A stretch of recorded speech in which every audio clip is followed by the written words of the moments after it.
Serious, what are some sentences that changed your life? You have to fully feel your emotions before you can put them aside. My gym teacher, this really got me to think of how I handle my emotions. Taught me not to suppress them and made me learn how to truly get over my feelings.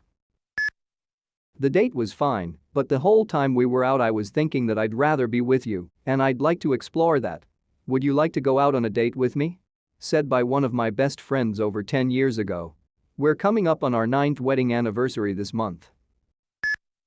You only get one life, and on your deathbed the only thing that'll keep you company is the memories of the life you lived. I was 12 when I was sitting on a bench outside my church looking at a group of kids my age I wanted to introduce myself to. I wasn't a socially anxious person, but this was the start of my I wanna be cool phase, and I thought it would be embarrassing to introduce myself. I don't know how this logic came about. There was this old lady from my church who saw me sitting alone and asked me to help her stack the outdoor chairs. So I went over and helped.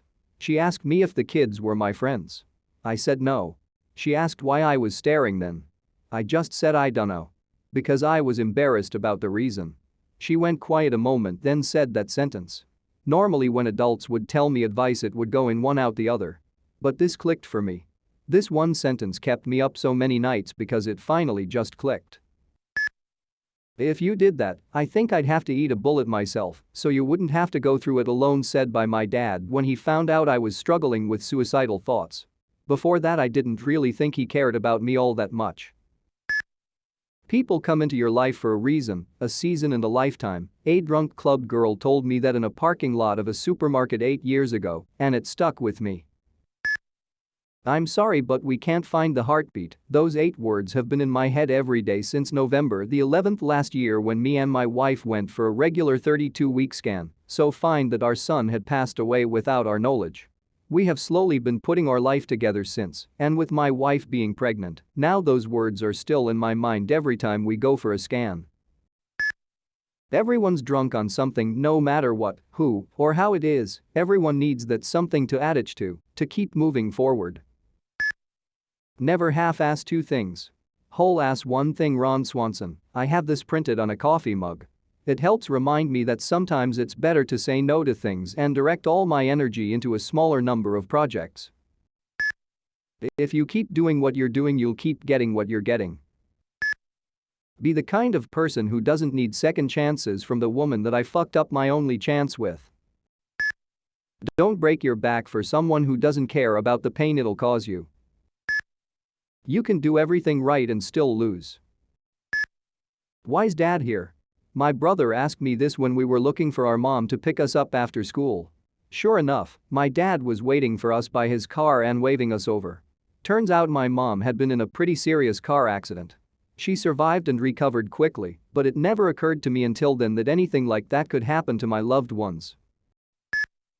If you say you're going to do something, that is your word, and it can be considered a promise.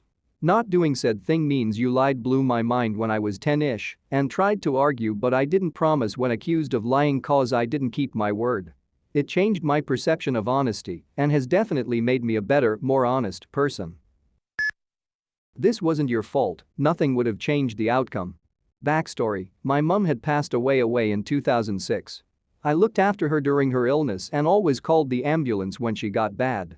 The night she died I'd ask her if she wanted an ambulance or should I give her medication. She opted for medication.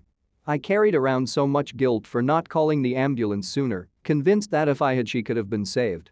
2012 I went for counseling to try and deal with it. After explaining her illness and what she died from, he told me that even if I had called sooner, she would have been immediately treated for her emphysema and not the pulmonary embolism because they wouldn't have known that that was the problem until it was too late. We did all assume she'd passed from complications due to her emphysema and only found out the real cause after the autopsy. That man telling me that one sentence helped me to stop blaming myself. A human body don't need a lot of food, so just eat what it needs. Down 20 pounds now. You can't expect people to love the same way you do. My mom told me this during my first heartbreak. If you live life expecting people to show love the same way as you, you're always going to be disappointed. She also has borderline personality disorder and views love as a series of checks and balances, but I digress. All those moments will be lost in time, like tears in rain. Blade Runner Rutger Hauer. It really puts things into perspective. Albeit, not a happy one. Just as it would be morally wrong to enslave another human being, so too it is morally wrong to enslave yourself. My university tutor. They probably didn't make it up themselves, and I have no idea what it was in reference to, but it really struck a chord with workaholic me.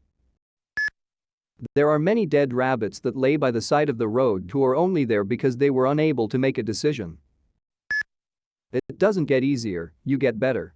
This sentence came to me as a freshman in college during finals week and helped motivate me to not lose my scholarship after a rough semester. However, since then, it has stuck with me to help me with the other challenges inherent to life. There are two reasons that you don't do something: either you don't know or you don't care. A drill sergeant in basic training. My mom coming out of her room crying and shouting "Hess dead, my name." He actually did it over and over again after my brother took his own life. I can still hear those words echoing in my head to this day. Every lie we tell incurs a debt to the truth. Sooner or later that debt is paid. Valery Legasov. I'm pregnant. I don't think any single sentence changed my life as much as hearing my girlfriend say that over the phone after she found out. When the police asked every witness why they didn't call 911, they all said that they didn't want to get involved. Regarding a woman in Nick who was mugged, beaten, raped and murdered. A story told to me by my HS drama teacher. I vowed to never be like those people. We hate people that remind us of ourselves. I heard it secondhand from a guy I detested from this mutual friend of ours. When I heard that he said that, it hit me why I didn't like the guy. I saw all of my worst traits in him. In reality we were pretty similar, but in a way we could never get along. But he would say an obscure book quote, and it would be an obscure quote I appreciated as well, and little things like that. People don't pay as much attention to you as you think they do. Ivarian dies, and eventually everyone is forgotten. So do what you want and make it worth it for you, not the people wasting their lives judging yours edit. Grammar. Thanks for the silver, friend. In a relationship, you either end up getting married or break up eventually. No in between. Changed my view on romantic relationships. As far as first-hand exchanges, it was, "You're a good parent." As far as quotes, I heard it would be, "Everybody is a genius." But if you judge a fish by its ability to climb a tree, it will live its whole life believing that it is stupid. Deleted. Dress for the job you want, not the job you have. Star was going through a bit of depression.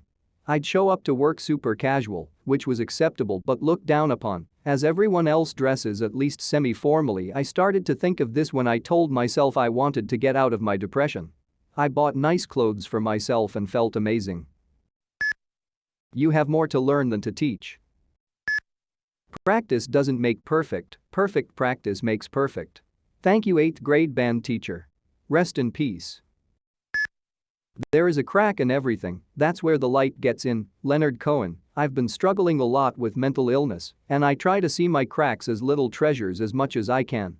It makes me the unique person I am, and I shouldn't be ashamed of them. Oh, and one of the first sentences I've heard that made me have cracks in the first place, but she's my favorite, my dad, talking about my sister while disputing custody with my mom. There's a fine line between consideration and hesitation. The former is wisdom, the latter is fear. It's from a goddamn video game, and now it's framed on my desk at work. For me, the toughest part about work isn't doing it, it's starting. This helps me get started, and I've gotten places I never thought I would because of it. One day, you're gonna look around and you're going to realize that everybody loves you, but nobody likes you. And that is the loneliest feeling in the world. BoJack Horseman. You always have a choice. Even when it seems like everything is out of control, it is still your choice how you will react. People are not selfish. They are for themselves.